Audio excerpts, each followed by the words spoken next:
are here in LFL Spring, but it is actually a really strong pick, and you do end up committing that when you see this pick, you do want to be playing to the side lane. The thing is, it's a little tough for KC. You don't have as much setup here for the Jinx because you also want to play the Tryndamere, but when you have Jinx, you also want to play the Jinx. Yeah, and I think with what we've seen so far out of KC, they'll probably just leave it, Reckless alone in the bot lane, right, as they have so often. And so I think we're going to see dive after dive for the Tryndamere, and Cowboys are going to feel real good about that. The only caveat I will say is that Tryndamere's early levels aren't great, right? And pre-5, you can punish him pretty heavily. So if they get the run back on him, considering he does have Ghost and along with his Q, but if you do manage to lock him down and punish him early on and set him far behind, then he essentially does become useless. It is going to be really difficult here. But the thing is that the reason this could be still pretty good for KC is when we compare these two teams, even though Aggressivu, I think, has been one of the best tops in the league, he is one that does not receive a lot of attention. Sometimes in lane, he does get ganks, he does get jungle proximity and things like that. But once we get out of lane, Aggressivu is on his own a lot of the time. KC, on the other hand, they play to sides. They'll play for Cabochard, and that's why the Tryndamere picks ends up being quite good. And also, the Rise is going to help set up these plays with the Realm Warp. Yeah, we'll see how that all plays out as we have game number 3 on the horizon between BDSA and KC as they all headed as a 5-man unit towards the top side. They don't find anything though except a ward on the blue. I mean, the ward is good enough. We talked about how good early game this Volibear is. So getting that information on Shio onto in a way that he won't be able to necessarily avoid it is going to be able to tell KC, or at least give them an idea where Shio is going to be in these early minutes of play. And we talked about it, punishing the Tryndamere in the early levels. Well, with Shio pathing top lane, he's set up to do just that. I like it. I like it a lot. Because at least now with this, we'll be able to start the game off with perhaps a bit more of a bang than what we've seen. Because considering previously, it's been just the first 5 minutes have been calm, cool, collected from both sides. But here, I want to start off hot and heavy as we get right into it, like you're saying. But both junglers, though, are pathing towards the top side. I feel like Volibear should get there first, but not by much. But look at Aggressivu, by the way, though. Consider look how he's just been mirroring down the mid lane as well. Yeah, so it's interesting. See if there's an opening, maybe, for some kind of play. So he is just going to end up moving back to the top side here. So he's going to get... Yeah, he's going to lose in that level 1 there to Cabochard, but he's doing fine. I think overall, it's good because, one, you're giving Cabochard this ability to have this wave slow push into Aggressivu, and as long as Aggressivu doesn't lose too much health, he could be well set up for that potential gank. They do know where Shio is, but the thing is, with the wave now, Cabochard really wants to look for a crash here so that wave can reset. Yeah, and he should be able to get it right now as Aggressivu does manage to get level 2 after a little bit, but Cabo right now, manages to push his wave all the way in as he will now look to move down and should be able to find Shio as well right by his blue as he gets an early ward there as well. So, early levels of the aggression for Cabochard paying off really well so, but the question is, can he do more off of this as Aggressivu is just going to have to chill and hold hands with the tower for the first early levels. Yeah, it's worth noting too, usually a lot of times you see the Ignite TP on the Camille, but it's actually Flash Ignite for Aggressivu. So no teleport here for the solo laner, the top lane of BDSA, but a lot of kill threat. Speaking of kill threat, oh, wait a minute. Oh, he goes back. He got big. What? That ward. What a ward. Like, you catch Seiken, and I mean, if you look at the tape on all these KC games, a lot of the time, Seiken, especially on picks like the Rise, level 3, after that third wave, he looks for a play onto the top side. So BDSA, they read that, they had it downloaded, and they had it ready. That is so unfortunate there, considering now Seiken too has to expend his TP just to get back to the lane as well. And we're wondering, like, okay, have BDSA done their homework on KC? Seems like it. Yeah, have they been able to read it? And yeah, I don't think KC have been too far off, especially on this Rise pick, as they do manage to get the run back here and just mirror Cabochard to make sure that he can continue pushing in this top lane and at least probably get one win. Yo, no, he's proxying it. Yeah, man. and I love this because they know the aggression is there. Immediately, Shio is there to help escort Aggressivu. Or Dote is in the area. Oh my gosh, they have a play. This is awkward too, because Cabochard can't actually pop over the wall. He gets the slow. They look for the turnaround as Huntera is on the other side. They can't fight this because Seiken is here. Right, I mean, but still, Seiken again finding this opportunity because you are going to get a lot of priority into something like the Victor before you get that upgrade on your E-Laser. So it means you are going to be able to look for a lot of plays, but the thing is, not a lot of value has been found so far. I mean, you end up giving first blood over to Shio with Aggressivu getting the assist. And if you look at the rest of it, I mean, Chico hasn't been punished so far by the fact that his early wave clear is not good. Yeah, because he has managed to continue farming away one after the next. And this is exactly what we were predicting, right? That Reckless and Crown Shot was to be left alone as Huntera, if they can land the hook on him, this should be it. As, ooh, they forced out the flash. I don't think he would have died, but I think just like considering Crown Shot can move was enough for him to flash. Yeah, definitely respect flash. You still have Hex Flash, so it's okay. I mean, when you're running Hex Flash, you're just looking for excuses to flash anyway, because that's the real summoner spell right there. Hex Flash. So, yeah, so Antera does get to walk away from that one, but so far this early game, once again, been going pretty well for the side of BDSA. They have an idea on pretty much everything KC's wanted to do so far in this first 5 minutes. Been able to neutralize it, turn it, and in some of these windows of opportunities they have to really take advantage, especially the fact that Chico can't wave clear, can't find road timers yet until some items come through some levels, and of course that Hex Core upgrade means that once Chico does get there, well, now Chico's going to be able to punish Seiken very well for moves like this with that insane wave clear. That again, I mean, Seiken, what's that? 4 times he's left his lane now. Nothing to show for it here except for 1 death, and now he's down 10 CS. See, if he did have Brazilian, he could max wave clear, but I'll go into no more of that because all these early wards have just essentially just stored Seiken from trying to accelerate Cabochard. And with this, considering they know once KC is topside, that'll be the first Drake. That's all taken by BDSA as they start the dragon stacking at about 6 minutes. So things are already going in their favor. Dragon stacking is also one of the ways that BDSA maintained their lead. And yeah, you see Aggressivu now is level 6. Oh, if that hook shot landed. I don't think he actually wants this one though, since he is in that 1v2 scenario. And even you see Aggressivu has been leaving lane a good bit, is down a little bit of CS because of it. But I mean, ultimately, he's able to help have that impact around the map early on. And BDSA, everything's been going well for them so far in these early minutes. Yeah, they are absolutely chilling, my friend. Now, I did say that how, you know, it should probably be a bit more contentious, to say the least, within this first game, but so far, past the first blood, not much more has happened. BDSA has simply just made sure to keep KC back at every opportunity.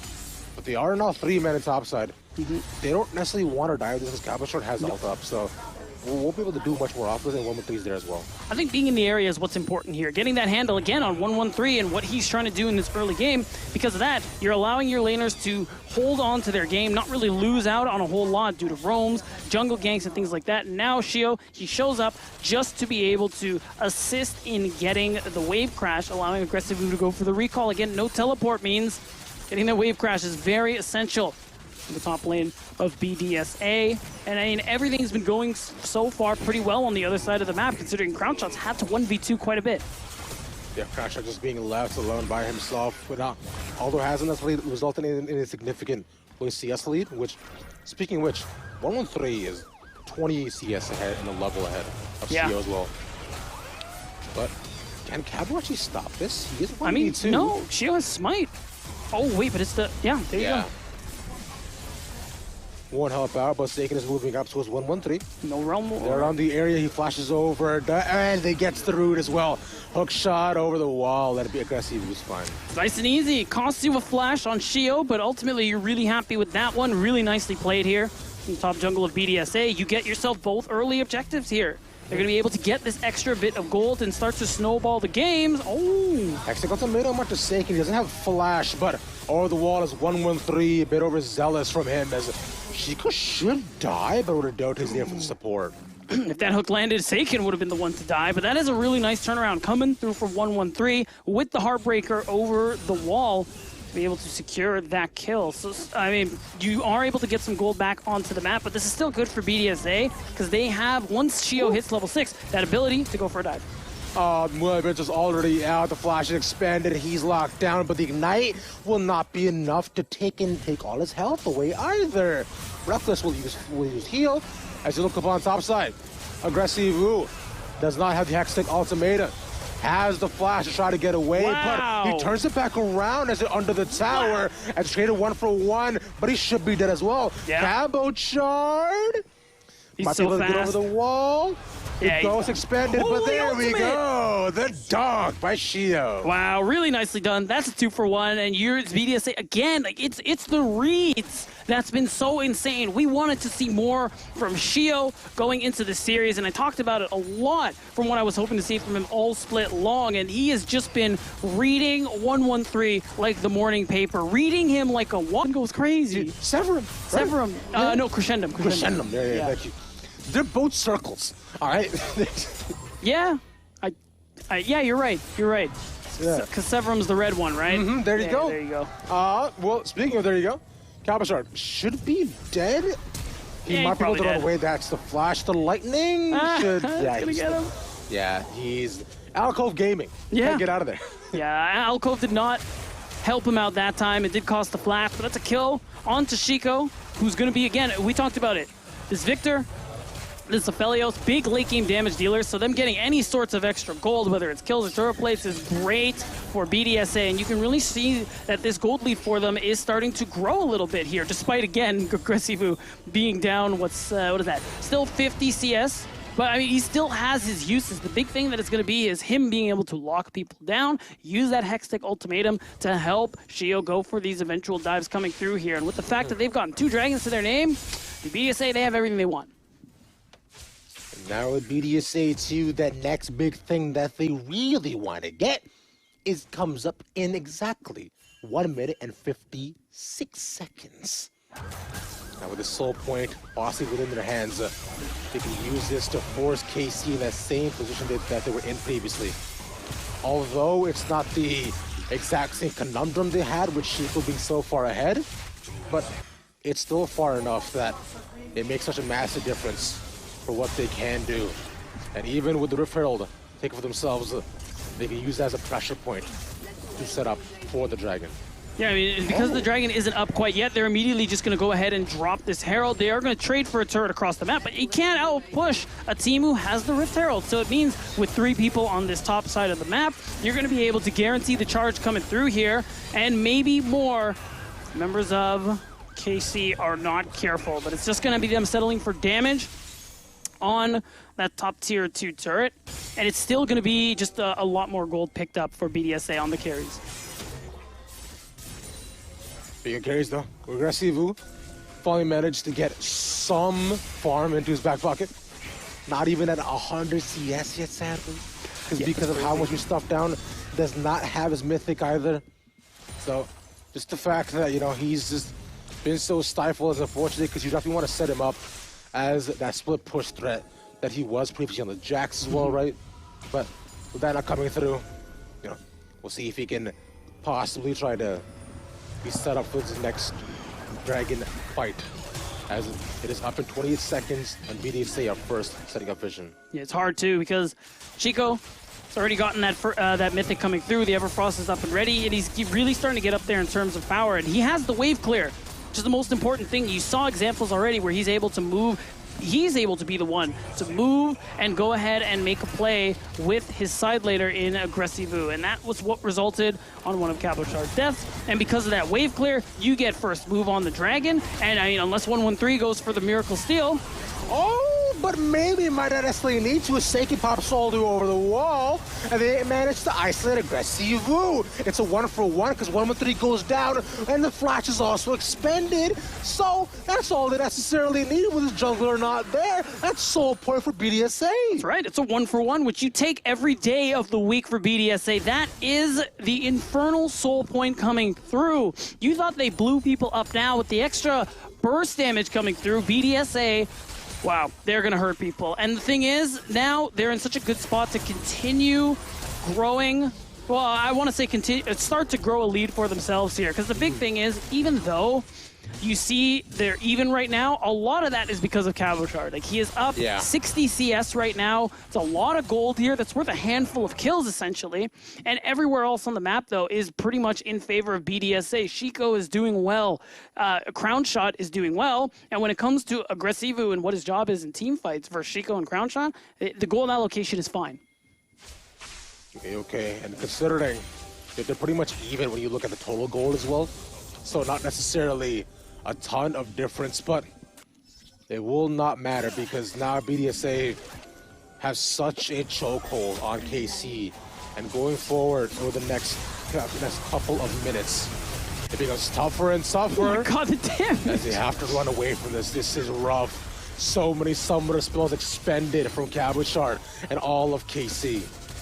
Imagine getting jumped on as a Victor, and then the two people who jumped on you flashed away. That's what we ended up seeing here. Shiko didn't even have to use his flash. It looks like he got caught, but instead, KC have to back away as they're going to lose another turret. So much so that Shiko is going to also stay here, or rather TP back and help secure this second one as well. But 1-1-3, he's not interested in letting that one happen. Nah, it's just simply not there, like you're saying, right? And it just becomes tougher and tougher right now for Carmine. We've seen BDSA come back from a lot worse. And just the fact that Carmine had been red so early on is not a great look, but TP coming in, they're looking for the knock-up, death charge onto one, and that's just Shio as he gets his ultimate out. Look at the back end of Shiko as it tear apart all of Carmine. The health bar is dropping as Crown Shot managed to lay down the damage. Just Shiko with the double. Yeah, really nice use of the Hextech Ultimatum. Aggressive again, you lock down Cabochard. Sure, he gets one, but he's not going anywhere. And again, it's BDSA coming out on top in these skirmishes. It's so simple. The teamfight setup is there. You have all the CC you need, and you keep getting everything that you want. Full and total control over this bottom side of the map. You can see it. So many pinks in the bottom quadrant jungle, and it means the vision is in their favor. Can I change my prediction? No. Is it too late to change it? No, it's not. Or yes, it is, I should say. Well, you know what? You already said no. So I think, guys, BDSA got it. Sorry, buddy. If BDSA win, you're getting the clown. No, man. But it's not over yet. Let's be honest. You're right. Yeah. Like, let's not get ahead of ourselves. It's still 1-1. Even if BDSA win, there'll be a match point. Not exactly winners of the series, right? You're right. I did predict 3-2. We're fine. Exactly, it's okay. So let's calm down and go back to the game. Yeah. Let's as in you, right? Yeah, exactly. There you go. Okay. Now with Dragon being up in 1:30. Oh my god, never mind Dragon. They're just going to go ahead and do Baron. No teleport on Seiken. They don't know yet. But perhaps we'll actually be able to check. Adote takes it, so they haven't been able to see how fast it's going down. And it's fast. Lightning's taking it. It's really fast. And that'll be it. They can't get into range. There's no hard lockdown for the side of Carmine, as you can try and run them down. Nah. But there's no long range engage. There's no Sion. There's no Ornn. They can't do it. That's a free Baron. Oh, the Ignite. Okay, managed to catch him, but they can't catch up to Aggressivu. No, he hooks the grab. Wait. Can he get 1-1-3? Oh my god, he's in the middle of the Hextech Ultimatum, cannot get the crit off. You know, he could have lived. Maybe. I mean, that was tough. You got 5 people looking for you. I think the best thing you can hope for is to go 1-for-1. And, okay, so that is a nice Baron snake. Even though KC get 1, you're happy with that. You trade 1 laner for Baron on 4 members. And even though it's going to give a better chance for KC to be able to push out this mid-wave and Shiko to have to clear it after, overall, you still have you're still going to have your top laner a little before this dragon spawns. No TP, so you're going to be there late. K-Corp's best chance is to try and burst this dragon down and make sure Shio can't get into the pit to go for the steal, because this is the soul. And if BDSA pick this up, 4v5, they'll win the fight. Aggressive is not moving over in case he showed no signs of starting it. That's the hook out the Cabo Shard. Wow. That should be the ultimate out, but can he burst anybody down before he dies? No, the Gravitum in. The heal should run out, and that'll be it. They lose their own top laner. Look at Chico. There we go. The next target is Reckless the Ignite. Chico. That was so sick. Oh, man, with him locking down 2, KC lose 3, and that'll be Dragon number 4. Everything's coming up. BDSA as they pick up their favorite win con, the Dragon Soul. And their gold lead is really starting to grow, and it will continue to grow still as Baron is up and available. Seiken, he's in a lot of trouble. No, he's not. No, I mean, ain't no way. Okay, I was going to say, is the guy going to do this again? Oh. Woo! The laser pointer. Yeah. Bye-bye. It's just that simple. You just keep getting these picks. Now 2 inhibitors are under threat. BDSA, one more good fight like that, they're going to win. They're going to go to match point and put KC against the wall. They can get 2 inhibitors off as well to beat down. This is so tough right now for Carmine, who have to face the brunt force of all of this. They possibly could. They have the fight. 113's dead for another 10 seconds. But can they change his outcome there? Waves coming in, and 113 is now up. If he can find a pick, this could be it. He disables the tower. He now goes in onto 1. That's all that damage. There's the Moonlight Vigil, but it doesn't chuck anybody down. But both towers are gone. That's a massive win. Look at aggressive move. He's just gonna auto. Can end the game. They get it. 2-1 against Carmine Core. They are up 1 game now and up to match point. 1 game.